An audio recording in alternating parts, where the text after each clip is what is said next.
ẹ̀ṣẹ̀ tí wọ́n ti dá níbi oṣù mọ́kànlá sẹ́yìn ẹni tọ́lọ́run bá ní kí Ramadan bá láyé Ọlọ́run fẹ́ Islam fẹ́ kí ló ẹni bẹ́ẹ̀ kó ṣe ojú kòkòrò láti wá àforíjì kúrò níbi ẹ̀ṣẹ̀ a rí pé ilẹ̀ Yorùbá àwọn bàbá wa wọ́n máa ń dáwọ́ta pé àkọ́kọ́ Ramadan ìkẹ́ ni àárín Ramadan àforíjì ni ìgbẹ̀yìn Ramadan kàṣẹrù dọmọ. ìyẹn tó mọ̀ sí pé nígbà tí Ramadan tó bá nígbà tó ti pé mọ́kànlá láti bẹ̀rẹ̀ lórí mọ́kànlá yẹn ohun tó yẹ kí a máa ṣe lọ́pọ̀lọpọ̀ gbà òun náà ní ká máa wá àforíjì àwọn ẹ̀ṣẹ̀. tábà tí ẹ wo inú ìlú táwa wà yìí a rí i pé oríṣiríṣi àwọn ìṣẹ̀lẹ̀ mẹ́rìírí òun ló ń ṣẹlẹ̀ bí ká jínigbé bí ká pààyàn bí ká fi ní ṣòwò àtàwọn oríṣiríṣi bẹ́ẹ̀ a ti wá wípé nílùú táwa yìí kò sí nǹkan kan tó yẹ kí a ṣe bí ká lo àsìkò yìí láti fi bí Ọlọ́run bá lọ torí pé tí tẹ́ṣẹ̀ bá pọ̀ jù nínú ìlú òun ni oríṣiríṣi àwọn nǹkan báyìí òun ni ó máa ṣẹlẹ̀ so a gbọ́dọ̀ lo àsìkò yìí láti fi wá àforíjì lórí àwọn ẹ̀ṣẹ̀ wa ká sì tún máa múra lẹ̀ de oṣù òru kan èyí tó lọ bá pè ní òru Lailatul Qadri tó ṣe pé Ọlọ́run wá fi yẹn sí inú mẹ́wàá èyí tó gbẹ̀yìn nínú oṣù Ramadan eléyìí kò jẹ́ ojúṣe mi àti yín. bàbá wa ọ̀pọ̀lọpọ̀ àwọn ìbéèrè ni àwọn èèyàn máa ń béèrè nínú àkókò Ramadan báyìí ṣùgbọ́n tó jẹ́ pé ẹ̀yin onímọ̀lẹ́lẹ́ bá wa tan ìmọ́lẹ̀ sí àwọn kan máa béèrè pé ǹjọ́ lẹ́tọ̀ọ́ bí èèyàn bá wà bó bá ti gbèrò lọ́kàn rẹ̀ pé òun fẹ́ gbààwẹ̀ ṣùgbọ́n bóyá oorun lọ gbé lọ lákòókò tó yẹ kó jẹun sààrì ǹjẹ́ irú ẹni bẹ́ẹ̀ ṣé ó láàwẹ̀ náà àti irú àwọn nǹkan wo lọ́sàn-án àwẹ̀ àwọn nǹkan wo la lè jìnnà sí tó yẹ pé ó jani láàwẹ̀. ẹ ṣeun olóòtú ẹ̀rí ìbéèrè tẹ́ béèrè ìbéèrè tó ṣe pàtàkì pọ̀ ni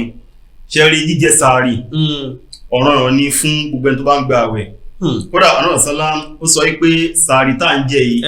òun ló jẹ́ kí àwẹ̀ wa yàtọ̀ sí àwọn ahlul kitab tó túnmọ̀ sí pé kì í ṣe àwa mùsùlùmí gangan ni Ọlọ́run bẹ̀rẹ̀ àwẹ̀ lórí ẹ̀ àrùgbà tó máa ń sọ Ọlọ́run ní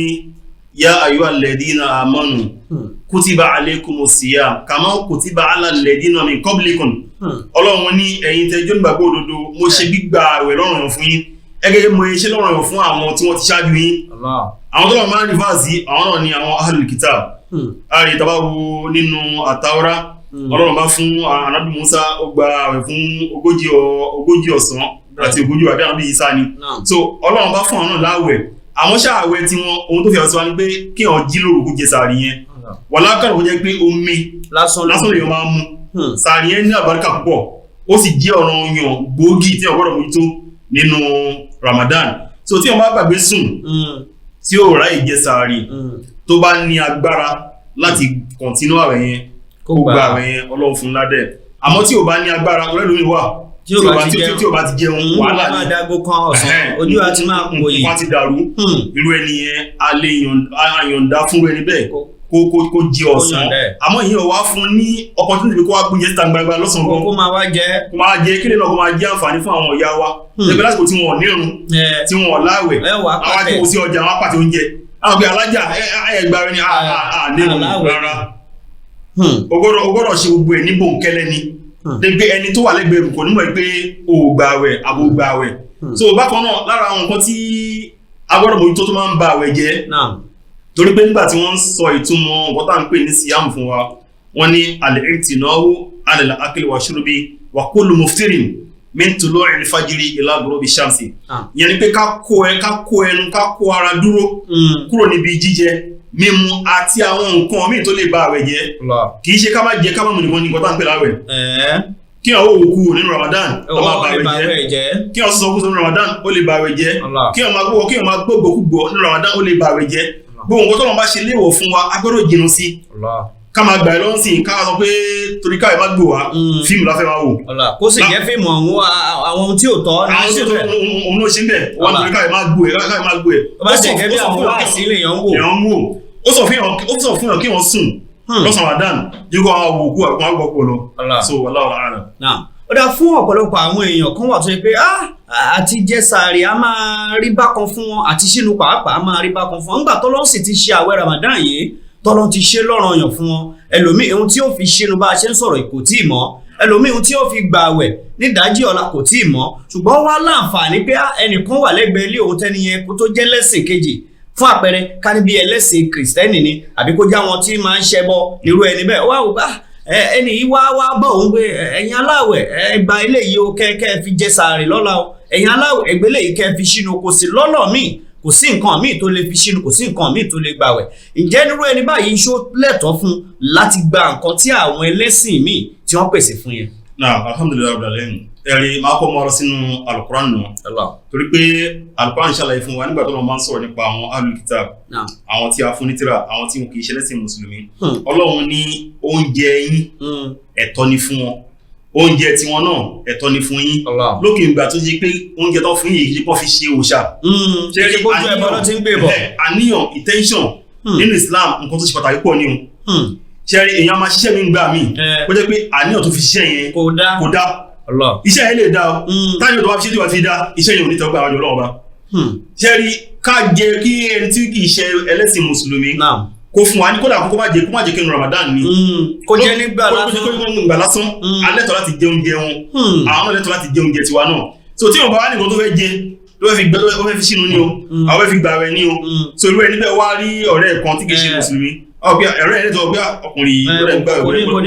ọkùnrin ẹ̀ka tó fún wa òpin láwájá gbà kìíní so àníyàn òun ṣe dáadáa nìyẹn Ọlọ́run sọ lẹ́sàn dáadáa tí ẹ̀ láyé so kò sí kan tó burú náà pé kí wọn gbá jẹ ní tí kì í ṣe mùsùlùmí kó fi yálà kó fi sínú ní o agbójẹsà ní o nígbà lókè ìgbà tó wọn bá ti ní nǹkan míì tí ó jẹ. ọ̀dà bàbá fún àǹfààní àwọn tó wá ṣe pé wọ́n ní ìyàwó bíi méjì àbí mẹ́ta láwọn tá a sọ pé wọ́n níyàwó ju ẹyọ kan lọ nínú àwẹ̀ Ramadan yìí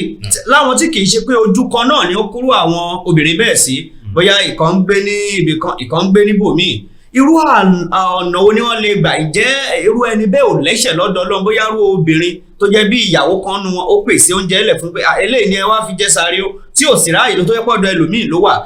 báwo ló ṣe lè ṣe kí ni àwọn ìlànà tí Islam láàlẹ̀ fún ẹni tó ní ju ìyàwó kan lọ nínú àwẹ̀ Ramadan báyìí. alhamdulilayi alamin ìbéèrè náà ó dá púpọ̀ jẹ́rí Islam ó ṣàlàyé gbọ̀ngàn fún wa Al-Qur'an ṣàlàyé gbọ̀ngàn fún wa so yíò ní excuse kankan nígbà tó wọn máa ń sọ̀rọ̀ nípa ìyàwó fífẹ́ Ọlọ́run ní fankihu mọ́tọ́ lakum minan nisa masinan wasulatan waruba'a wa in khiftum alla ta'dilu fawahida aw ma malakati aydiyakum Allahu akbar Ọlọ́run ní gbogbo ẹnikẹ́ni tí ó bá ń ti rí pé òun ti dàgbà òun ti tó láti fẹ́yàwó ó ní fankihu mọ́tọ́ lakum minan nisa ẹfẹ́ yìí tí agbára yín bá ká nínú obìnrin Ọlọ́run wá ní mọ́sínan tó bá lágbára méjì fẹ́ méjì áwòfúlásán tó bá lágbára mẹ́ta fẹ́ áwòrùbá tó bá lágbára mẹ́rin fẹ́ Ọlọ́run wá ní wàyí ní khiftun ìdọ́rọ̀ bá ti dé wá ní ẹ̀ ó ní wàyí ní khiftun tó bá wá ń páyà Allah ta'dilu wípé o nílé ṣe déédé láàrin obìnrin méjì o mẹ́rin tó lọ kójọ fawahidan yà fẹ́ yọkan áwò òótọ́ lágbára fẹ́ yọkan mamalakati aydiyakum èyí tó bá rí kó bá ká tápẹ́ ká irú àwọn obìnrin sọ ẹ̀ tí ò tó kan gbá tí ò tó di kan obìnrin tí wọ́n fẹ́ tí yóò lánàá irú àwọn obìnrin yẹn kì í ṣe pé ọ lè pè pé ìnáwó kan dé àná irú àwọn obìnrin yẹn àwọn ẹrú tó máa ń pè wọ́n lásìkò tí wọ́n ń lo ẹrú tí wọ́n á rí nǹkan tó máa ń pè ní déédéé nǹkan tó ní agbára púpọ̀ ni tó yẹ pé táwa ní ká máa tú a lè má kúrò ní orí ètò yìí mọ́ àmọ́ lára déédéé tí ó bá ti fẹ́ ju ìyàwó kan ṣe lọ tó wá fi wọn sójú kan náà oorun wọn ó gbọ́dọ̀ jẹ́ déédéé ìnáwó wọn ó gbọ́dọ̀ jẹ́ déédéé tó bá ra lẹ́sì fún ìyàwó ó gbọ́dọ̀ ra lẹ́sì fún ìyálé ni o lè sọ pé o kẹ̀ndẹ́mù yẹ pé ìyálé ẹ lọ sẹ́ńpẹ́ náà rárá ẹjẹ́ ìsì kọ́kọ́ ra àǹkárá fẹ́ ilé rárá kódà kó tó fi dórí àwọn ọmọ táwọn méjì bí ó gbọ́dọ̀ ṣe lórí wọn ni so ẹni bá fẹ́ ìyàwó méjì tàbí tó fẹ́ jẹ ẹ̀kan lọ tí ò wá kó wọn síbì kan náà nínú ọ̀bá gbọ́dọ̀ jẹ́ pé ohun tí Islam sọ ni pé tí ó bá níyàwó méjì tàbí jù kan lọ ogun ọgọ́rọ̀ máa bẹ ní abẹ́ òrùlé ẹ̀ ní ohun tó dáa jù báwọn mi ṣe fi kọ́ wa ní sọ̀rọ̀ sálá èèyàn wá torí bí a torí wà situation tó wà nílẹ̀ ó wà pé lágbájá ọmọ àmì àlátán tàbí wà gbé ní àṣírò ẹlẹ́gà so ohun kọ́ta wà wá design ni ọ̀sẹ̀ kan ló fẹ́ lọ́dọ̀ lọ́wọ́ lára tán ni lásìkò àwẹ̀ yìí o kódà káwẹ̀ tó dé kì í ṣàṣìwà nìkan àwẹ̀ nìkan kódà káwẹ̀ tó dé o fẹ́ pín ohun ni pé ọjọ́ mẹ́ta o máa fi gbé àdá tán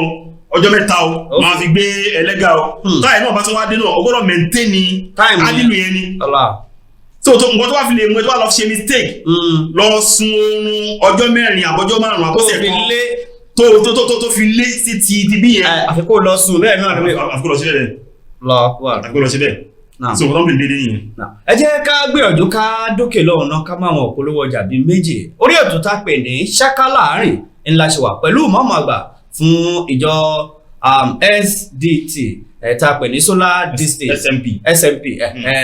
tá a pè ní SMP. láàárín àsìkò yìí nígbà bá dókè lọ́hùn tá a bá padà dé a ṣe láwọn ìbéèrè tó pọ̀ tá a máa tẹ̀síwájú pẹ̀lú ìmọ̀ọ́mù wa àgbà. I am not happy with the children's performance in the studies. How do you mean? They can't spell simple words or even speak good English. I have spent a lot in their present school. Really? What do you plan to do? I think I need to change the school immediately. You want to change their school? Why not bring them to Solar Distinct Group of School? Solar Distinct Group of Schools. Where is that? Education is the best legacy. Education is the key to success. Education is power. The city of Abeokuta introducing Solar Distinct Group of Schools, the citadel of knowledge with the aim of making students legends, are empowering them with the key to success. We have conducive classrooms, standard science laboratory, modern boarding facilities, and many more. Solar Distinct College is opposite Crown Royal Hotel, Abiola Way, Abeokuta, Ogun State. Telephone numbers are 080-343-863-83 or 080-644-74033. Solar Distinct College, the school with distinction. ẹ káàbọ̀ padà sórí ètò tá a pè ní Ṣáká Láàárín lórí ìkànnì amóhùnmáwòrán Solar Distinct Television níbi tá a ti ń gbàlejò bàbá wa ìmọ̀ọ́mù àgbà fúnjọ SMP wọ́n ti wà nínú ilé pẹ̀lú àwọn tá a fi ń jíròrò pẹ̀lú wọn nípa àwẹ̀ Ramadan tó wà lóde ńsìn bàbá ibi tá a tún mú ìbéèrè wa yà sí ni pé kẹ̀rẹ̀kẹ̀rẹ̀ àwẹ̀ Ramadan ti dájì báyìí gẹ́gẹ́ bí tá a sì gbọ́ nínú àwọn ọ̀rọ̀ yìí pé nígbà tó bá di 10 tó gbẹ̀yìn a máa fojú sọ́nà fún òru alápọ̀nlé òru Lailatul Qadri kí làwọn tá a lè gbáradì sílẹ̀ ṣáájú òru Lailatul Qadri tí Lailatul Qadri bá dé báwo la ṣe lè mọ̀ pé òru yìí ńlá ṣàyàn nínú àwọn òru tó gbẹ̀yìn nínú àwẹ̀ Ramadan. tó alhamdulilayi rabbil alamin aláàkọ́ kákọ́ sọ kájẹ́ káwọn èèyàn mọ̀ nǹkan tá à ń pè ní Lailatul Qadri. ẹ̀rí Lailatul Qadri òun ni wọ́n ń pè ní the night of majesty. Òru abiyì òru tó ṣe pé ẹnikẹ́ni tó lọ́nba tó bá fi ṣe kòńgẹ́ òru yẹn ọlọ́run ní khairun min alfi shahr ọlọ́run ní oore àbí ládá tá fún ẹni bẹ́ẹ̀ òun náà ní ládá ẹni tó sin ọlọ́run bá fún ẹgbẹ̀rún ọdún ẹgbẹ̀rún oṣù tẹ́gbẹ́ nígbà tá a wo ẹgbẹ̀rún oṣù yẹn ó jẹ́ 83 years and 4 months tá bá wo bí àwọn èèyàn ṣe ń jáde láyé lónìí a rí pé ó ṣòro ká tó rí ẹni tó pé 80 years ó ti ń dínkù sọ́wọ́ ẹ̀yìn ó ti ń dínkù wá sọ́wọ́ ẹ̀yìn torí alábìnrin ọjọ́ pé yọ̀sọ́lá ó ní tí èèyàn bá ti pé ọmọ 40 ọdún láyé ó ní láti gbà yẹn ni Ọlọ́run bá ti máa yan àwọn tí ó máa pè tí onípèpè kan tí wọ́n máa pé àsìkò ẹ̀ ti tó so ká ní ìkàtẹ̀ wá lè yàn lo 70 years láyé nínú 70 years yẹn ká kọ́kọ́ wo èyí tí a fi ṣe ìranù ká yọ kúrò náà àwọn ẹlòmíì ṣe ìranù for almost 40 years nínú 40 years nínú 30 years ó kù yẹn ká wo iye wákàtí tá fi sùn nú ẹ̀ ká wo iye wákàtí tá fi sin Ọlọ́run bá nú ẹ̀ ká gbé sórí scale ó túmọ̀ sí pé kò sí ẹni tó lè àtẹ́ni ìbádà 83 years nínú àwa tí a jẹ́ olùsìnlọ́wọ́ ọba láyé lónìí. àmọ́ ìkọ́nà àwọn ọba ní Israel ó ṣe nǹkan kan fún Ọlọ́run ọba ó lè kún Ọlọ́run ọba lójú ó sin Ọlọ́run ọba fún odidi 83 years Ọlọ́run ẹgbàá ní ìbàdàn lọ́wọ́ ẹ̀ Ànábì wa gbọ́ ìtàn yìí Ànábì wa bẹ̀ Ọlọ́run ọba pé àwọn ọmọlẹ́yìn mi oore olùlẹ̀ṣẹ́ fún àwọn ọmọlẹ́yìn mi náà táwọn náà lè ṣe ọkùtọ́ lè rú oore báyìí Ọlọ́run wa ni máa fún wọn ní òru kan oṣù gbogbo ẹnikẹ́ni tó bá lè ṣe kòńgẹ́ òru yẹn pé ládá tó máa fún ẹni bẹ́ẹ̀ ládá ẹni tó sin Ọlọ́run wá fún 83 years and 4 months ni Ọlọ́run wá fi òru yìí ó wá fi sínú Ramadan ó wá fi sínú Ramadan yìí ó wá fi sínú èyí òru mẹ́wàá tó gbẹ̀yìn Ramadan ọlọ́run ní inna anzalnahu fi laylatil qadri wa ma adraka ma laylatul qadri laylatul qadri khayrun min alfi shahr ibi tàbí lọ́gbọ́n nìyẹn a rí i pé ọlọ́run ní ọlọ́run bá sọ Al-Qur'an kalẹ̀ fún àrùsálá ní òru abiyì ọlọ́run ní kí ló máa mú yín mọ òru abiyì o ọlọ́run ní òru abiyì o ó lóore ju ẹgbẹ̀rún òru lọ ó lóore ju ẹgbẹ̀rún oṣù lọ ó ní tanazzalu alayhim malaika nínú òru yìí àwọn màláíkà wọn máa wá láti sọ́mọ̀ keje àwọn wá sọ́mọ̀ ayé wàrúhù fìyà àti ọ̀gá wọn tí ń ṣe màláíkà Jibril wọ́n máa kú gbogbo nǹkan táwọn máa ń sọ àwọn akọ̀ fọ́lọ̀ ọba gbogbo àdájọ́ wọn máa ń ṣe àmàkọ́lọ̀ ọba ẹnikẹ́ni tó wá lè ṣe àìsùn nínú òru yìí ọlọ́run ní ládátọ̀ òun fún nìyẹn ẹ̀rí aláwọ̀sálá nígbà tó náà bí lọ ṣe òru ládátọ̀ Israj tó lọ sọ́mọ̀ ọlọ́run bá fi òru yìí hàn the specific night tó jẹ́ àwọn àti wọn fi hàn tó fi máa jí ànábì ti gbàgbé torí pé ọlọ́run bá fẹ́ kí àwọn mùsùlùmí ká torí ká lọ́run bá fún wa lọ́jọ́ ẹ̀yìn àwọn ẹ̀dí ṣe àìsùn mọ́ ọjọ́ ìlànà retí bí àwọn àfigbó òru yẹn àwọn àfiṣà ọlọ́run fẹ́ ká wá torí pé ládá tó pọ̀ mẹ́ ni ẹ̀wọ̀n sì fún àpẹẹrẹ torí pé àwọn ọ̀pọ̀lọpọ̀ wa àmọ́ fáàlù wọn tá à ń pè ní ládá tó máa fẹ́ fún wa ká ní ìjọba Nàìjíríà sọ fún wa sí pé ẹnikẹ́ni tó bá lè ṣe àìsùn fún lóru tó gbẹ̀yìn nínú Ramadan pé lóru kọ̀ọ̀kan wọ́n máa fún wọn ní $1 million kódà àwọn tí wọ́n kì í ṣe mùsùlùmí wọ́n á jọ ìwọ̀n kò ní sẹ́ni tí ó sùn mọ́jú àmọ́ ládá tó lọ fẹ́ fún wa yìí ẹwọ olómẹ́wàá yẹn ká ọgbọ́n fún òní $10 million ládá tó lọ fẹ́ fún wa yìí ó ju nǹkan tá à ń pè ní $10 million lọ àwọn torí pé a lè quantify yẹn kì í ṣọ̀rọ̀ value kì í ṣọ̀rọ̀ owó tá a rí kò jẹ́ kí á kà sí nǹkan kan àdókò tó wá ṣe gbìyànjú ó wá ní òru yẹn ó bọ́ sí òru àwọn òru tí ó ṣe pín òru 21 23 25 27 and 29 torí àwọn tó lè jẹ́ ọ̀lẹ tí wọ́n ní lè ṣe àìsàn fún mẹ́wẹ̀ẹ̀wá àwọn àfáà ní hisab àwọn tó wá tu lójú pé aláfẹ́ mọ the specific òru yìí àwọn náà wá lọ ṣe ìṣirò ẹ̀ wọ́n wá ní nígbà tó wọ́n máa ń sọ̀rọ̀ nípa látòkọ́ nínú Al-Qur'an ọlọ́run ní inna anzalnahu fi laylatil qadri wa ma adraka ma laylatul qadri laylatul qadri hal ma fi shahr á rí pé ọ̀nà mẹ́ta lọ́wọ́ bá ti rìpítì laylatul qadri yẹn nínú fáàzì yẹn nínú Qur'an yẹn nínú chapter yẹn wọ́n wá wí pé laylatul qadri yìí how many letters ni tàbá wọlé ọ̀kan lam ya kìíní ó jẹ́ lẹ́tà mẹ́sàn-án wọ́n wá multiply by 3 tọ́lọ̀ fún multiply ó jẹ́ mélòó ó jẹ́ 27 yìí wá wà nínú òru tánà bí ká wá lẹ́nu tó kọ́ nídìí sí pé àwọn òkè òkè o ẹni tí ó bá ti wá lè ṣe àìsùn mẹ́wàá o tí ó lè ṣe àìsùn márùn-ún kó wá mú 27 yẹn bóyá Ọlọ́run lè ní kó ṣe kòǹgẹ́ bóyá Ọlọ́run ṣe bọ́tí èyí tó dáa jù òun ni ká lo òru mẹ́wàá tó gbẹ̀yìn nínú oṣù Ramadan kí wọ́n fi ṣe bá ṣáṣá fẹ́ ṣe ní pé tó wọ́n tàdà ní pé káwà lọ ṣe itikaf ká lọ kóra dúró sí mọ́ṣáláṣí itikaf yìí náà òun náà ni májẹ̀mú itikaf ní pé mọ́ṣáláṣí tàbí fẹ́ ṣe ó gbọ́dọ̀ di mọ́ṣáláṣí tó ti kírun jímọ̀ èyàn kì í ṣe itikaf nù kọ̀rọ̀ yàrá ẹ̀ tó ló wá ṣe itikaf nù kọ̀rọ̀ yàrá ẹ̀ ó ní láǹfààní láti lọ kírun jọmọ́ ó ní láǹfààní láti lọ kírun jímọ̀ so mọ́ṣáláṣí tó ti kírun jímọ̀ náà ti ní ká ṣe itikaf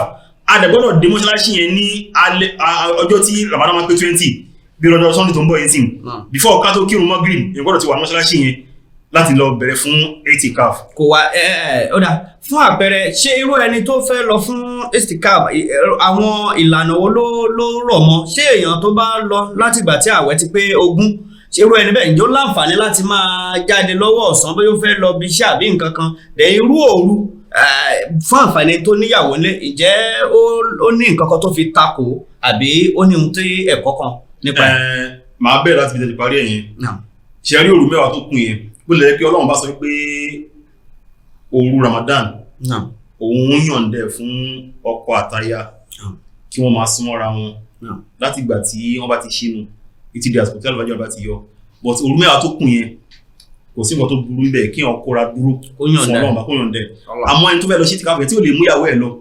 tí ò lè mú àwọn ọmọ ẹ̀ lọ gbogbo nǹkan tí wọ́n bá jẹ láàrin ọjọ́ mẹ́wàá yẹn ó gbọ́dọ̀ ṣe ìjọkalẹ̀ ohun tí wọ́n jẹ láàárọ̀ ọjọ́ ọdún pàápàá jùlọ àwọn tó fẹ́ tó máa lọ ṣe umura tẹ́gbẹ́ ìtìkáfù wọn mọ́kànlá tó fẹ́ lọ ṣe ohun kan tó máa jẹ láàárọ̀ ọjọ́ ọdún wọ́n fẹ́ wọ aṣọ ló máa ń rà fún wọn ni ó gbọ́dọ̀ ti ṣe tó gbé kalẹ̀ kó tó rí pé ó máa lọ fún ìtìkáfù yẹn tí ọba wá jẹ́ tó jẹ́ òṣìṣẹ́ ìjọba kò láǹfààní àti gba lífù ẹ̀ sí inú Ramadan ó lè máa ti mọ́ṣáláṣí lọ sí ibi iṣẹ́ kódà kó jẹ́ pé iṣẹ́ ààrẹ náà ló ń ṣe àmọ́ kò ní àǹfààní láti fi iṣẹ́ yẹn lẹ̀ torí àti jẹ àti mú ó lè máa tún wá ṣe láti tí káfíń yẹn máa lọ sí ẹnu iṣẹ́.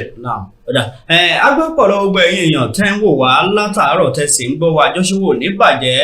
ètò tá a pè ní ṣáká láàrin iná lẹ́ ń wò kérékété yìí lórí ìkànnì amóhùnmáwòrán Solar Distinct TV. ẹ̀yin náà fẹ́ fi àwọn ìbéèrè yín ṣọwọ́ ẹ máa fi ṣọwọ́ sórí àwọn ẹ̀rọ ìbánisọ̀rọ̀ tẹ́ ń wò lójú amóhùnmáwòrán yìí àgbéyẹ̀wò títí ọjọ́ mẹ́jọ á sì máa fún yín ní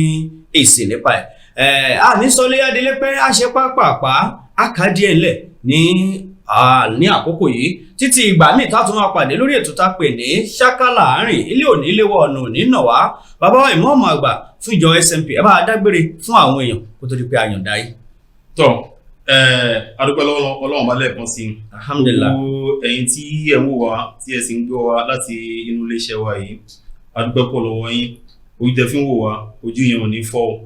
èyí tẹ́ fi ń gbọ́ wá náà etí náà ò ní bí o sọ abẹ́lẹ́ wọn bá ọdún Ramadan tí ó ń parí lọ yìí Ọlọ́run má jẹ́ kí wọ́n parí lẹ́yìn ẹnìkọ̀ọ̀kan Ọlọ́run bá má wàá ṣe Ramadan tó dún yìí má ṣe nǹkan tó kún tá gbà láyé ọ̀pọ̀lọpọ̀ Ọlọ́run já gbà láyé Ọlọ́run já gbà láyé wàlá hawla wàlá quwwata illa billahi. I am not happy with the children's performance in the studies. How do you mean? They can't spell simple words or even speak good English. I have spent a lot in their present school. Really? What do you plan to do? I think I need to change the school immediately. You want to change their school. Why not bring them to Solar Distinct Group of School? Solar Distinct Group of Schools. Where is that? Education is the best legacy. Education is the key to success. Education is power. The city of Abeokuta, introducing Solar Distinct Group of Schools, The citadel of knowledge with the aim of making students legends, are empowering them with the key to success. We have conducive classrooms, standard science laboratory, modern boarding facilities, and many more. Solar Distinct College is opposite Crown Royal Hotel, Abiola Way, Abeokuta, Ogun State. Telephone numbers are 080-343-86383 or 080-644-740.